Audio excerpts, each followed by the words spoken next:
Il fortino dei vaccini dell'area berica ha 5 torri: Vicenza, Lonigo, Noventa, Trissino e Valdagno. Ad oggi sono 59.419 le dosi somministrate dall'ULSotto e 38.967 i vicentini vaccinati.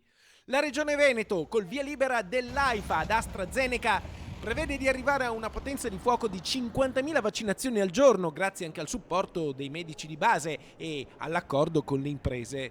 Il fulcro della campagna vicentina è la fiera, dove si lavora a ritmo serrato 7 giorni su 7. Io penso che la campagna vaccinale sia partita bene, sia gestita bene in questo momento e abbia anche la soddisfazione da parte degli utenti, perché li ho visti molto soddisfatti del servizio e di come vengono accolti e di come vengono processate le cose, di come poi vengono ricontattati per le dosi successive. Quindi un ottimo servizio. Abbiamo investito molto perché serve molto personale sanitario, ma vedo tutti ben motivati. Al momento c'è l'esercito di medici e infermieri, ma mancano le armi, cioè le dosi per arrivare a pieno regime. Ad aprile è previsto però un aumento sensibile di forniture di vaccini. Sì, in questo momento mancano le armi. Fiduciosi che le armi possano arrivare, penso che la macchina organizzativa sia pronta ad accogliere tutte le armi che ci manderanno.